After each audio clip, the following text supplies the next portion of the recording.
Olá, muito obrigado por nos receber em sua casa e participar conosco do Começo de Conversa.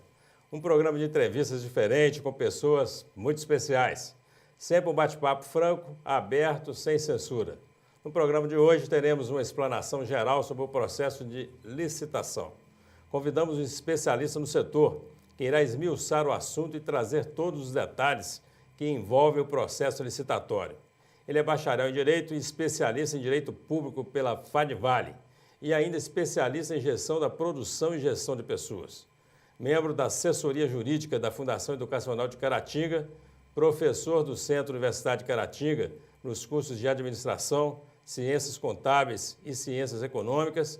Ele é diretor fiscal e membro da Comissão de Negociação do Cinep Nordeste, representando a FUNEC.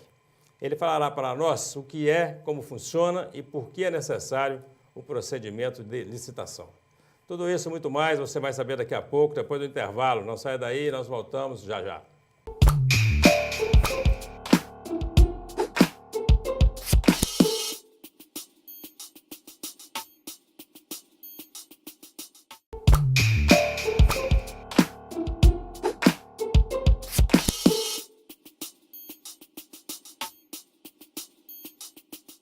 Estamos iniciando pela UNEC TV mais uma edição do Começo de Conversa. Recebendo hoje o advogado Enio Luca de Souza Oliveira, que tem como uma de suas especialidades na área de atuação a licitação. Doutor, seja bem-vindo. É um prazer muito grande recebê-lo aqui nos estúdios da UNEC TV e para falarmos sobre um assunto tão importante como licitação. Muito obrigado. A honra é sempre minha. É uma satisfação muito grande poder fazer parte dessa equipe e estar com você aqui hoje. Muito obrigado. Nós agradecemos a sua presença e eu tenho certeza que esse assunto é um assunto ele é de fato de interesse de todos e que ele vai atender essa expectativa da população sobre o processo de licitação. A licitação que tem sido aí meio que um fantasma, né, para o gestor público e que tem sido responsável por inúmeros processos que eles têm sofrido, né?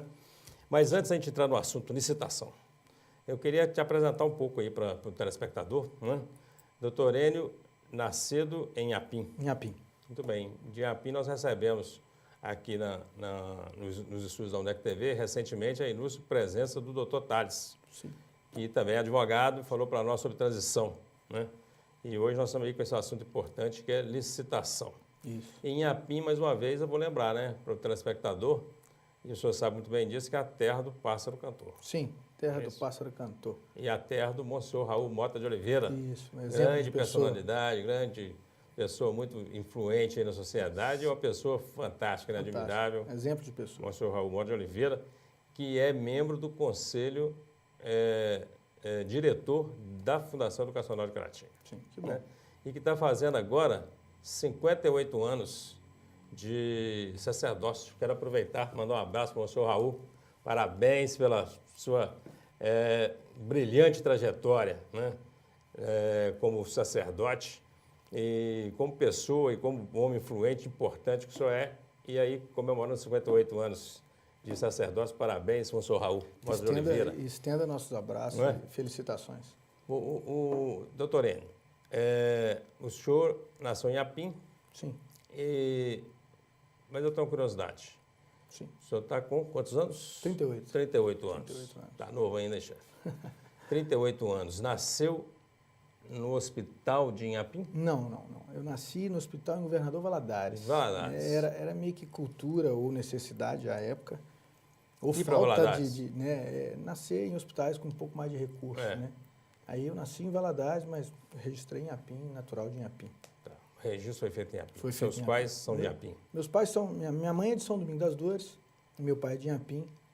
Mas moramos a vida inteira. O nome do seu pai? Seu pai é Sinésio de Oliveira. Sinésio de Oliveira. Sinésio Sua de mãe? Oliveira. Minha mãe, Carmen Rosa, Carmen Lucas Rosa. Souza Oliveira. O senhor casou lá em Inhapim? Casou Não, em Caratinga? eu Sua mãe é casei- Caratinga hoje? eu casei aqui. Eu resido Caratinga. aqui há mais ou menos 9 anos. Casei com a Poliana Facchini.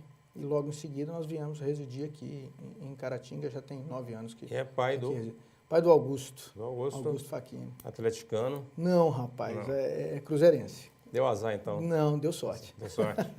Deu sorte. Eu também recebo com prazer e alegria aqui os cruzeirenses, né? A fase não está boa não, né, doutor?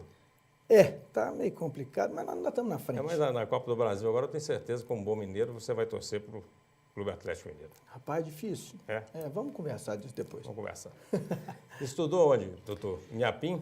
Eu iniciei meus estudos no colégio lá Alberto Azevedo, em Inhapim. Logo em seguida tive a honra de estudar aqui na escola Professor Jairo Grossi, com muita satisfação. Você fez o fundamental aqui, o ensino médio? Sim. Na Jairo Grossi. Bem formado? Bem formado, graças a Deus. Depois fui estudar em Belo Horizonte, onde iniciei meu 3º grau. E meu pai, com a necessidade que teve, eu tive que vir transferido para Governador Valadares, na FADVALE, onde me formei. Então, concluí meus estudos na... Você concluiu o curso de graduação em Direito na FADVALE? Pela FADVALE. Em Belo Horizonte? Não, em Governador Em Valadares. Governador Valadares. Iniciou os estudos em Belo Horizonte e veio transferido para cá. Sim. E especializou em Administração Pública? Especializei em Direito Público. Direito? Tive a honra, no segundo período de faculdade, de ser convidado por meu outro irmão, Dr. Tales, de fazer parte da equipe dele na época no escritório dele. E a partir daí a gente vem traçando e metas e trabalhando junto desde lá.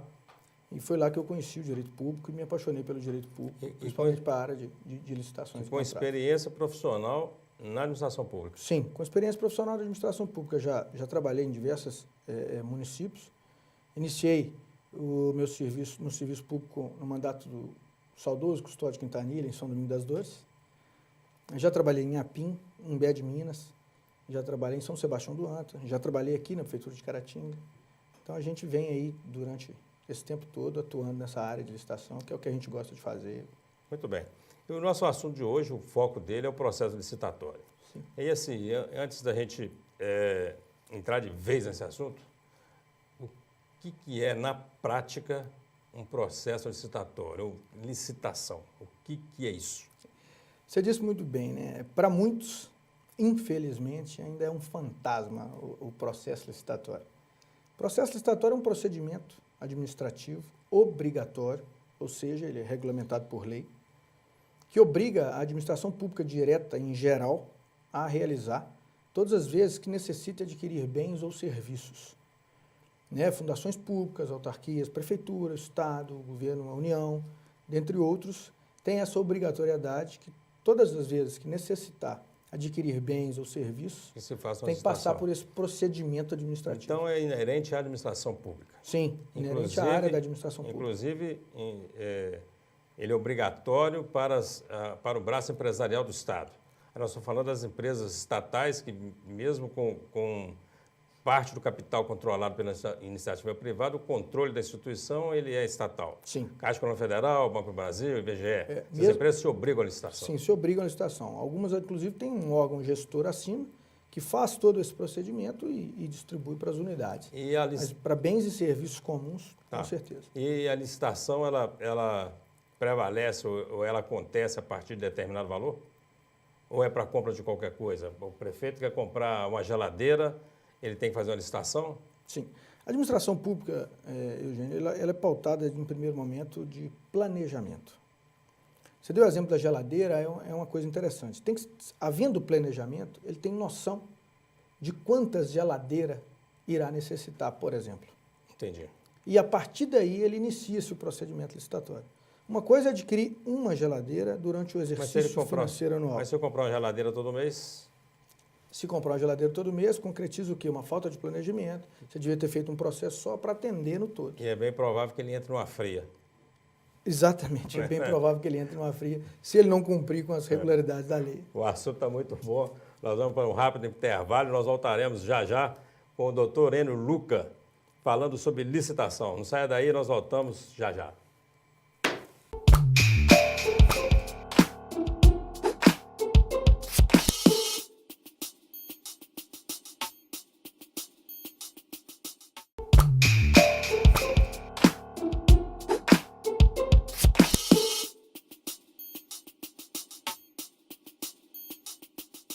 Estamos de volta com o começo de conversa, hoje recebendo o advogado Enio Luca, que fala sobre licitação. Doutor Enio, nós fizemos uma brincadeira aí sobre a geladeira e uma fria, né? Sim. E a gente tem visto que, de fato, a licitação ela tem servido como um instrumento utilizado para processar muitos prefeitos. A licitação mal feita, evidentemente. Sim. Por que essa reincidência? Por que tantos prefeitos com problema na justiça por conta da licitação? Por que não fazer direito? Então, se eu queria perguntar, uma primeira pergunta sobre o processo licitatório é: como fazer um processo licitatório bem feito? Eugênio, o assunto é interessantíssimo. Eu volto a relatar a necessidade de um bom planejamento. A partir do momento que você planeja, você consegue suprir suas condições. Claro, uma equipe técnica é essencial. Uma equipe técnica qualificada é essencial. Porque não adianta ter planejamento sem uma equipe técnica qualificada para conduzir os trabalhos. Agora, a questão dos inúmeros processos judiciais que os gestores atualmente vêm sofrendo, a gente não pode generalizar e nem falar que é geral, no sentido de todos assim o fazem, né? É complicado. Mas veja bem, os órgãos fiscalizadores têm a porcentagem de interpretação errônea do procedimento. Ok? A falta de planejamento ou a falta de uma boa formação interna do processo licitatório vai gerar erros futuros, com certeza. E pior, né? A hora que acontece aquela questão do direcionamento do processo licitatório, de ter a necessidade de ajudar quem ajudou o gestor na campanha, que infelizmente a gente vive isso, a chance de errar é muito maior, a chance de dar errado. Né? Não pode virar, né? Não pode gerar um cabide de emprego. O senhor estava falando sobre a importância do planejamento e de que o prefeito, o gestor, ele monte uma boa equipe. Aí eu fico pensando o seguinte, porque principalmente daqui para frente, com o término da possibilidade de reeleição, sim, então a cada período de 4 anos, né, foi mantido os 4 anos, 4 ou 5? 4 anos. 4. Nós teremos um gestor novo em cada município do país. Né? Sim. Seria de bom tom, né, que você tivesse, por exemplo, uma equipe de licitação técnica composta por funcionários efetivos. Né? Porque o prefeito que chega agora, fico imaginando os municípios nossos aqui de Caratinga e da região de Caratinga. Estão assumindo os prefeitos, dia 1º de janeiro. A equipe que está lá não é a dele. Se o prefeito não usou o pessoal que é efetivo, que é funcionário público efetivo, para fazer licitação, por exemplo, o prefeito não quer aquele que estava lá, vai ter que buscar alguém no mercado. A gente sabe que não deve ser fácil encontrar alguém com experiência de licitação, né? Então, assim, de qualquer forma, é um problema, porque os prefeitos vão fazer compra dia 10 de janeiro e já está com problema. Já está com problema. Se ele não tiver planejado, e aí a transição de governo falada antes pelo Dr. Tades, imagino que ele tenha dito isso, se ele não tiver planejado, realmente ele já inicia o mandato com problema, com um suposto problema. Aí estou falando muito no planejamento, porque é base mesmo de administração. E deve ser o sonho de todo administrador que queira, né, gerir de acordo com a lei, é uma comissão formada por pessoas idôneas, qualificadas e que conheçam de todo o sistema licitatório para que ele possa iniciar o mandato com pessoas ali competentes. Mas, infelizmente, nós temos né, nós sabemos que o serviço público hoje não remunera de acordo com a necessidade de qualificação de todos, né? Nós temos esse déficit. Daí achar pessoas boas, aí a gente volta naquele ciclo vicioso. Está falando da remuneração, é um complicador, né? Para conseguir bons secretários, para conseguir bons diretores. E o pessoal de licitação é um pessoal que mexe com muito recurso, né? Sim. Ele não pega no dinheiro, mas ele negocia para o município valores muito altos. Ele tem a possibilidade ele tem essa possibilidade. Eu não acho que justifica o sujeito que ganha pouco roubar. Nada. Né? Mas, assim, é uma responsabilidade muito grande e por isso devia ser bem remunerado de fato. Sim. Quem trabalha dentro do processo disso. O processo de licitação, eu perguntei sobre o valor mínimo. Sim. Agora, a minha pergunta é sobre o processo em si em relação a valor. O que determina uma empresa ser vencedora num processo licitatório? É o preço? Tá. Em regra geral, o princípio do menor preço pela melhor qualidade prevalece. Né? Menor preço com melhor qualidade. Prevalece. Tá. Tudo bem, os estudiosos brincam e brigam na questão de que, talvez, se porventura fosse dentre as melhores qualidades o menor preço, poderia mudar. Não tem estudo, a gente não sabe. Mas hoje o princípio que prevalece é o menor preço. Mas eu tenho uma dúvida. Então, nós estamos fazendo um processo de licitação, por exemplo, para contratar uma agência de publicidade. Vamos aqui, que é a nossa área aqui, né? E aí o Zé oferece preço de 2, o João de 2, a Maria de 2, e o serviço deles se equivale, a qualidade não é boa. Aí vem o Fernando e apresenta o preço de 4, mas o serviço é de excelente qualidade. A comissão de licitação pode optar pelo de 4? No seu exemplo específico, tem uma regra própria para se contratar serviço Muito bem. de agência publicitária. Mas não compra então de produtos? Que é a licitação técnica e preço. Muito então bem. é avaliado também a possibilidade de ter a parte técnica e depois o preço. Mas para produto, para comprar geladeira. Para voltar na geladeira. Vamos voltar na geladeira. Estão vendendo geladeira a 3 mil cada um e a outra custa 4, mas sabidamente uma marca muito melhor. Veja bem, como nós podemos minimizar isso? A partir do momento que nós tenhamos pessoas qualificadas, ela vai fazer o pedido daquilo que realmente a atenda. Então, se você botar alguém para pedir geladeira que entende de geladeira, obviamente as marcas piores ou as de menores preços não atenderão justificadamente a administração. Mas via de regra, nos grandes serviços, nos grandes projetos, escolhe-se pelo menor preço. Infelizmente, sim. Via de regras, a maioria dos produtos. E o que a gente vê são vários projetos inacabados, parados pelo caminho. O governo federal tem isso aos montes, né, no país. Nós temos estradas aí, ferrovias, rodovias, que até hoje mal saíram do papel, né? Sim. Porque a empresa depois alega que o que recebe não dá para cobrir os custos. Aí o que você faz no caso desse? Veja bem, eu tenho que voltar a falar. É claro que a gente está com uma realidade diferente do que a lei às vezes prevê e etc. e tal. Mas veja bem, não tão somente os preços é causador disso tudo. Eu volto a falar de novo. Havendo pessoas qualificadas, havendo um devido planejamento, havendo uma formulação de uma fase interna licitatória muito bem feita, a chance de errar é menor. Os aditivos existem, tem regras para se aditivarem, às vezes é necessário e é autorizado por lei. Mas o que a gente vê hoje, na grande maioria das vezes, são pessoas com intenção diferente da que a gente está acostumado e usa do instrumento para se beneficiar por vantagens indevidas e etc. e tal. Então, às vezes, mais que o papel pareça correto, existe a possibilidade de ele estar na prática totalmente invertido. Até porque as próprias empresas costumam fazer um conluio e oferecerem um preço, quer dizer, elas combinam quem vai ganhar determinado lote de serviço, quem vai ganhar a venda de um produto. Isso também é comum. Isso, né? Infelizmente, é muito comum. Hoje nós temos os chamados profissionais dos processos licitatórios, né? São fornecedores que, por exemplo, só para você ter uma ideia, aumentam, na cotação de preço, aumentam a média, para que a média do produto seja alta, ele vende abaixo da média, mas superfaturado do mesmo jeito. Muito bem. Então, isso é muito complicado. Então, tanto tem o gestor, que quando ele quer faz coisa errada, como o fornecedor também, ele costuma dar suas pernadas na administração. Ao erro, né? A conversa está boa, mas nós precisamos fazer um rápido intervalo e nós voltamos já com mais licitação com o doutor Enio Luca. Daqui a pouco nós voltamos já.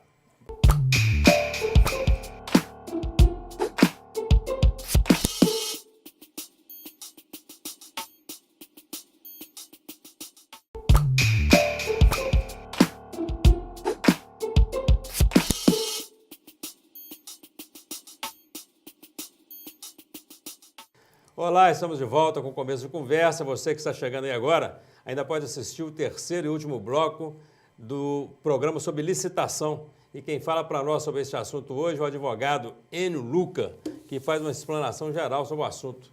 Doutor Enio, a pergunta é o seguinte: em que circunstâncias a licitação pode ser deixada de lado? Olha, Eugênio, em circunstância alguma. O que a lei prevê são duas exceções vinculadas aos artigos 24 e 25, chamado dispensa de licitação e inexigibilidade de licitação.